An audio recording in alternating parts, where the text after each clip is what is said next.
Listen closely, because what I'm about to tell you will make you question every act of kindness you've ever done. A young woman crosses an ocean chasing dreams. A wealthy man promises her the world. And a scorned wife? Well, she doesn't get mad. She gets creative. Deadly creative. By the end of the story, someone's dead, someone's in prison, and someone's sipping cocktails on a beach that doesn't extradite. And here's the twist you won't see coming. The person who pulled the trigger never touched a gun.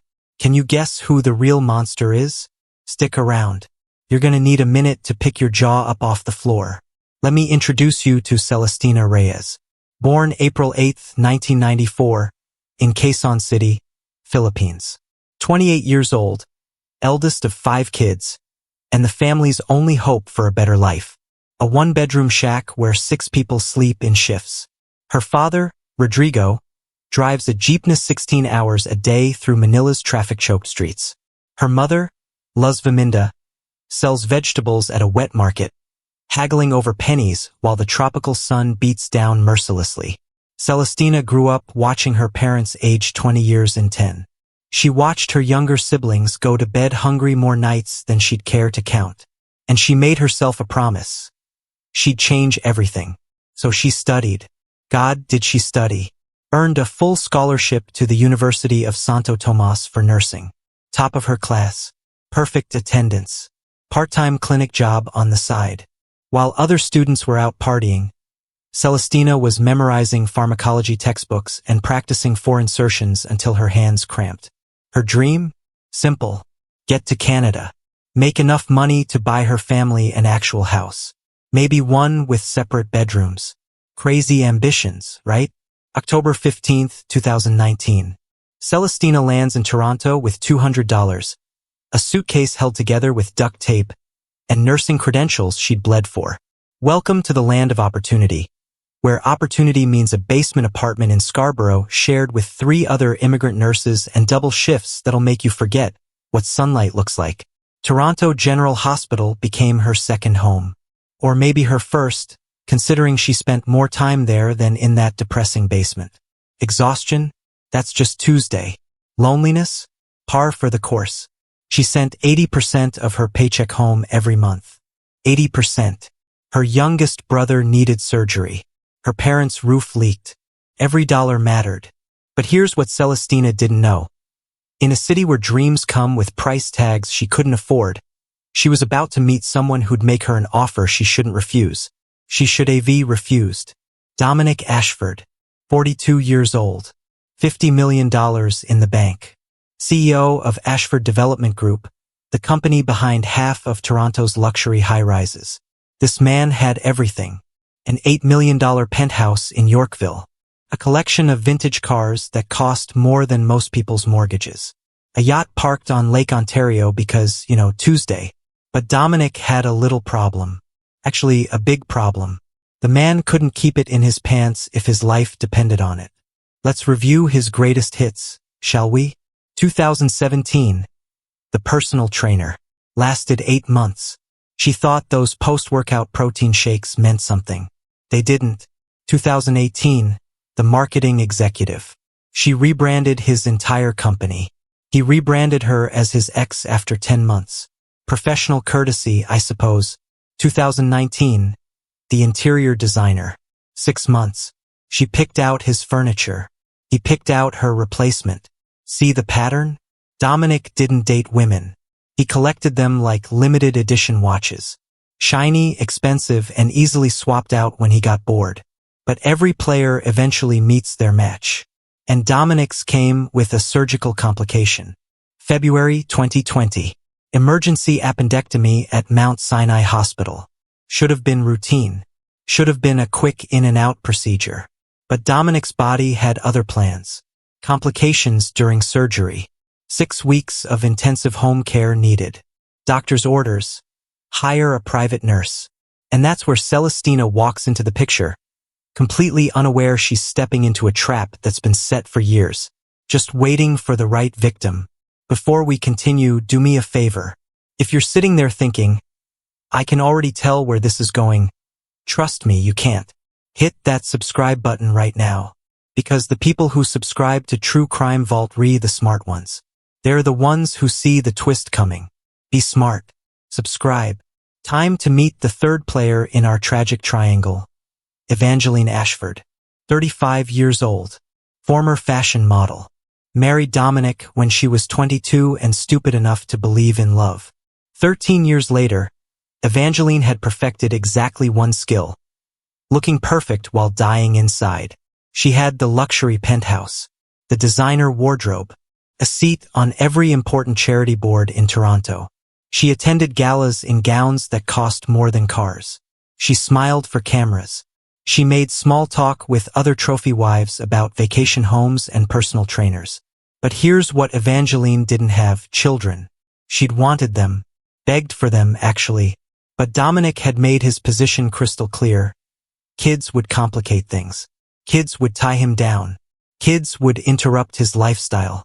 Translation: kids would make it harder to screw around. Evangeline knew about the affairs. All of them. She'd hired a private investigator after affair number 2. The man earned his retainer, let me tell you. Photo evidence. Hotel receipts. Text messages that would make a sailor blush. The interior designer affair in 2019? That one almost went public. Almost became a scandal in Toronto's elite circles. Evangeline had watched her husband nearly destroy everything they'd built because he couldn't resist a woman who knew the difference between eggshell and cream. But Evangeline did what she always did. She smiled for the cameras and died a little more inside. Here's the thing about people who've been humiliated repeatedly. They don't stay victims forever. Eventually, something breaks. Eventually, they stop asking, why me? And start asking, why not them? Evangeline was about to stop being the victim. And when a woman who's been underestimated for 13 years decides to take control, run. Celestina's first day at the Ashford penthouse felt like walking onto a movie set. Marble floors so shiny she could see her reflection. Floor-to-ceiling windows overlooking Toronto's skyline. Art on the walls that probably cost more than her family would earn in 10 lifetimes. But Celestina wasn't here to gawk. She was here to work. Her patient, Dominic Ashford, post-surgical complications, needs monitoring, medication management, wound care, standard stuff for a nurse with her training. Her observer, Evangeline Ashford, watching from across the room like a hawk eyeing a field mouse. Celestina had seen that look before. It was the look of a woman who'd been burned too many times and now assumed everyone held a match. But here's what made Celestina different from Dominic's previous conquests. She genuinely didn't give a damn about his money. She'd seen rich patients before. They tipped better, sure, but they bled the same as everyone else. They needed the same medications, the same care, the same professional boundaries. 6 a.m. arrival time. Check vitals. Administer medications. Monitor wound healing. Update charts. Professional. Efficient. Distant. Dominic tried his usual routine. The charm. The compliments. The lingering eye contact that had worked on so many women before. Celestina's response? Your blood pressure is slightly elevated. I'm adjusting your medication. Ice cold. I love it. But Evangeline noticed something that worried her. Celestina wasn't playing the game. She wasn't flirting back. She wasn't impressed by the wealth. She was just doing her job. And that made her dangerous. Because Dominic had spent years conquering women who wanted to be conquered. Women who saw dollar signs and lifestyle upgrades. Women playing the same game he was. But Celestina? She was playing a different game entirely. She wasn't trying to catch a rich husband. She was trying to save her family. And Dominic, predator that he was, recognized vulnerability when he saw it. Let me tell you something about manipulation. It's never about what you say. It's about what you make people feel. Dominic didn't pursue Celestina with flowers and fancy dinners. That's amateur hour. That's what you do when you want someone who's already interested. No, Dominic went deeper. Surgical precision, pun intended. Started small. During medication rounds, he'd ask about her family. Casual questions. Where in the Philippines are you from? How long have you been in Canada? Do you miss home? Most people forget details. Dominic remembered everything. A week later, he'd follow up. How's your brother doing? The one who needs surgery. Celestina was shocked he remembered. That small detail. That throwaway comment she'd made during a routine checkup. And that's how it starts. That's the hook. Then came the offer. I'd like to help with your brother's medical bills. Celestina refused. Professional boundaries, remember? But the offer planted a seed. This man, this wealthy stranger, cared enough to offer help. Cared enough to remember her brother's name. Late one night during a quiet shift, Dominic had a panic attack. His first one. His body shaking, breath coming in gasps, convinced he was dying. Celestina talked him through it. Breathing exercises, calm voice, steady presence. And when it was over, Dominic looked at her and said, "Thank you for seeing me. Not just the money. Oh, that's good. That's very good. Make yourself the victim. Make yourself the misunderstood rich man who just wants someone to see the real him." Classic manipulation. And it was working. They started talking during her shifts. Real conversations. Dominic told her about the pressure of running his company, the loneliness of his marriage, how Evangeline was cold, distant, cared more about social status than their relationship. Poor baby. $50 million and nobody understands him. But here's the thing. Celestina was lonely too. Desperately lonely. No friends in Toronto. No social life. Just work and worry about her family back home. She understood loneliness. She understood feeling invisible. And Dominic, master manipulator that he was, positioned himself as the one person who truly saw her. Week 5. The professional boundaries were crumbling. Dominic claimed ongoing complications. His doctor, probably on Dominic's payroll, agreed to extend the private nursing arrangement. Celestina had no choice but to stay on.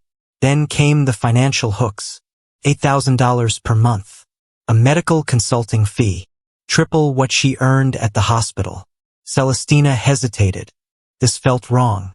But $8,000? That's life-changing money. That's her brother's surgery. That's a new roof for her parents. Then the gift started. A designer handbag here. Jewelry there. "Thank you for your excellent care," Dominic would say, his smile warm and seemingly genuine. Each gift came with a card. "You deserve nice things. You work so hard. Let me show my appreciation." Celestina tried to refuse. Dominic insisted. "You're saving my life. Let me help save your brother's." And there it was. The hook set deep. Dominic then did something that sealed Celestina's fate. He promised to pay for her brother's surgery. All of it. No strings attached. Except strings were exactly what this was made of. Dominic didn't stop there.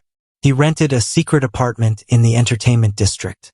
Claimed it was for private recovery sessions. Beautiful place. Comfortable.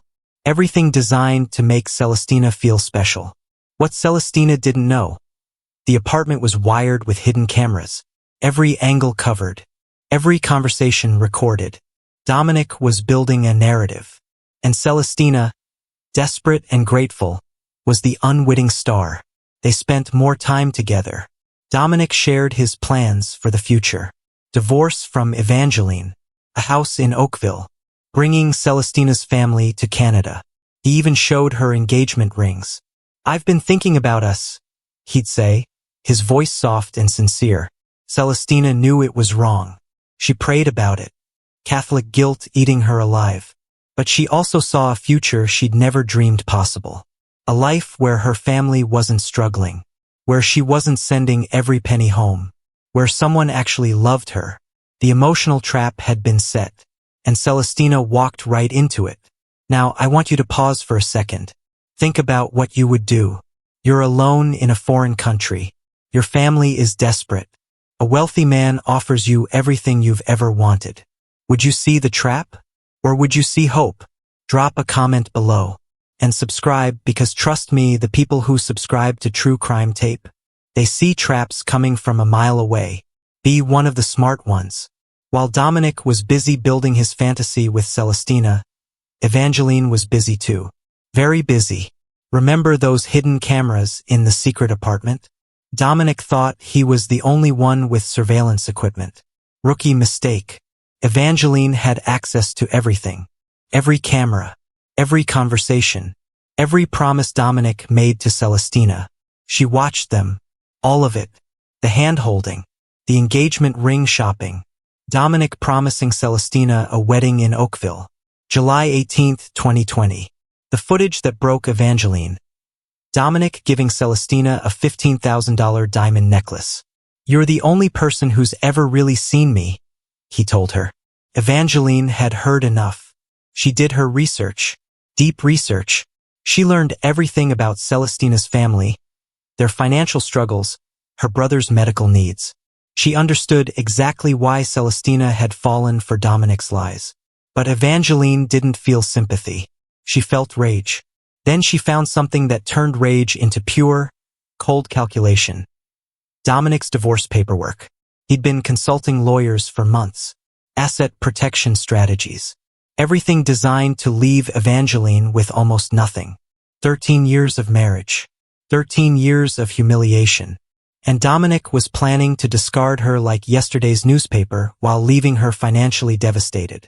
In Toronto's elite social circles, a messy divorce meant social death. Evangeline would lose everything. Her status, her friends, her place in society. She'd become invisible, pitted. Evangeline made a decision. If she was going down, she wasn't going down alone. She studied Dominic's medications. Post-surgical opioids. Fentanyl. Oxycodone. She researched dosages, symptoms, what a lethal combination would look like. And here's the beautiful, terrible part. Dominic's death would look like a medical error, an unfortunate complication. And who was responsible for administering his medications? Celestina. Evangeline planned everything with the precision of a surgeon. She would substitute Dominic's medications with lethal doses. She would be at a charity board meeting with 40 witnesses when he died. Celestina would arrive for her morning shift and find the body. The hidden camera footage would be edited. Small changes. Timestamps altered. Angles adjusted. Just enough to make it look like Celestina had been careless, negligent, or worse. The financial records would tell a story of a desperate woman systematically extracting money from her wealthy patient. The romantic photos would show motive. She loved him, he was leaving her. She snapped. Perfect frame. Perfect crime. August 15, 2020. Evangeline's plan went into motion. Celestina unlocked the apartment door, coffee in hand, ready for another shift. "Dominic?" she called out. No response. She walked to the bedroom, found him lying in bed, not moving. "Dominic!" Louder this time. Nothing. She checked his pulse. Nothing. His breathing. Nothing. Celestina's world shattered. She called 911, screaming, hysterical. Neighbors heard her cries through the walls. "He's not breathing. Please, someone help." Paramedics arrived. Too late. Dominic Ashford, 42-year-old millionaire, was dead. Police arrived next. Detective Sarah Chun took one look at the scene and knew this wasn't simple. The apartment was a shrine to an affair. Romantic photos everywhere. Expensive gifts. Intimate dinner settings. This wasn't a professional caregiver relationship. This was a love nest. Celestina was hysterical. Not the controlled grief of a professional nurse who'd lost a patient. This was the raw, devastating grief of someone who'd lost everything. Detective Chen's first thought. This woman had motive. The autopsy came back fast. Lethal levels of fentanyl and oxycodone. Either gross negligence or intentional poisoning. Medical examiner's ruling. Suspicious death.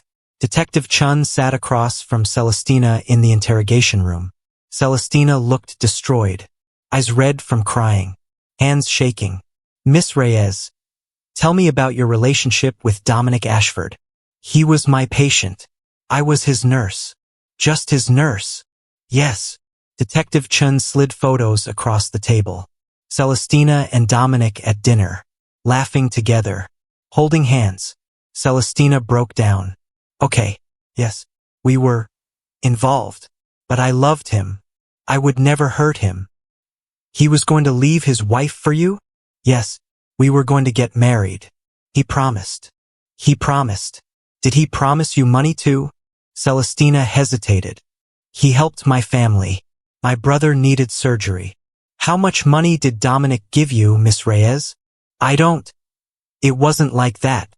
Detective Chun pulled out financial records. $8,000 per month. $15,000 necklace. $20,000 wired to Celestina's family in the Philippines. That's a lot of money from a patient, Miss Reyes. He wanted to help. He loved me. Or maybe you realized he wasn't going to leave his wife. Maybe you realized you'd been played. Maybe you got angry. No, that's not what happened. But the evidence told a different story. The cameras had captured everything. Well, Evangeline's edited version of everything. The footage showed Celestina mishandling medications. Timestamps suggesting she'd administered wrong dosages. Financial records showing systematic extraction of money. To Detective Chin, it looked like a textbook case. Desperate foreign caregiver falls for wealthy patient, realizes she's been used, and commits murder. Evangeline arrived at the police station perfectly dressed in widow's black. Tears at the ready. Performance of a lifetime. I can't believe she did this, Evangeline told Detective Chun, her voice breaking. I trusted her with my husband's care. You knew about the affair, Mrs. Ashford? I suspected. I found some evidence recently.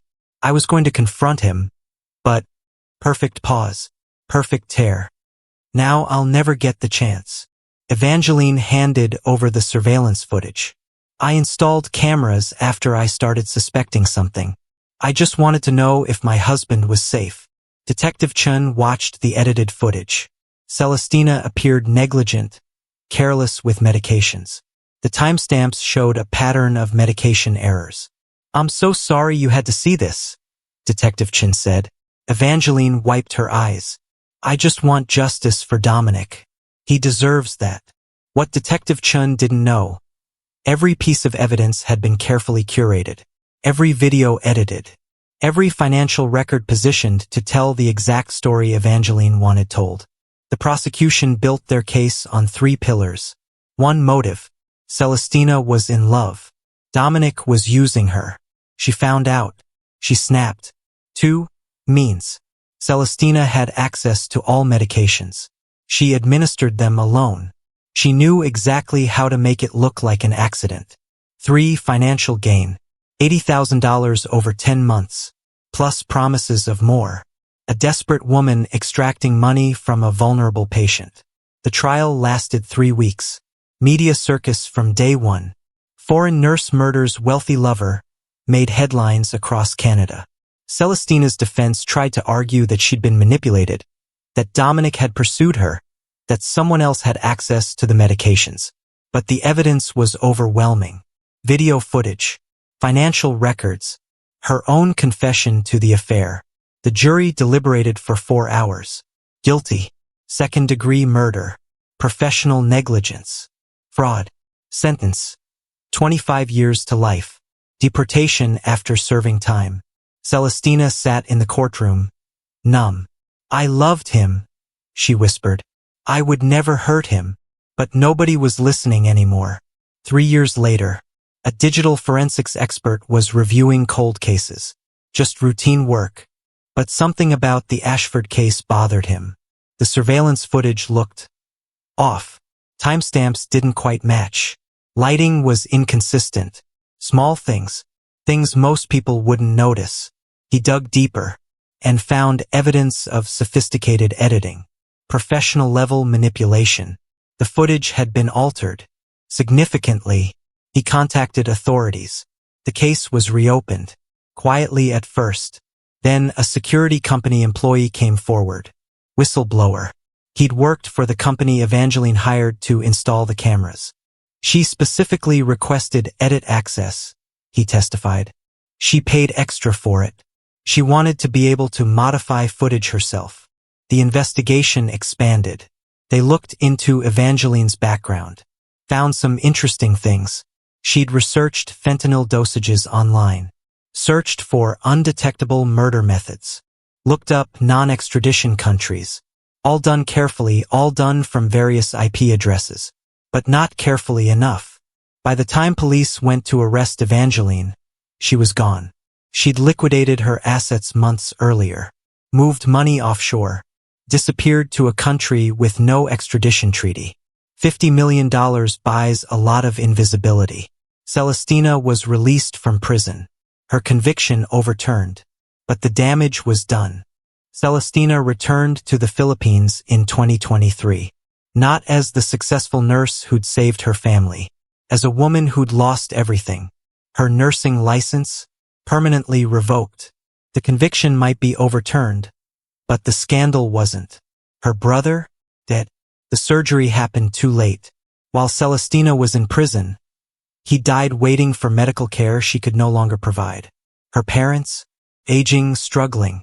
The money Dominic had sent was seized as evidence. The promises of a better life, dust. Celestina lives in the same one-bedroom shack she grew up in, unable to work as a nurse, unable to provide for her family, unable to escape the weight of what happened. She didn't kill anyone, but she's serving a life sentence anyway. Evangeline, living her best life on some beach somewhere. New identity, new life, protected by money and laws that don't reach across borders. She destroyed 3 lives and walked away without a scratch. Dominic got exactly what he deserved, honestly.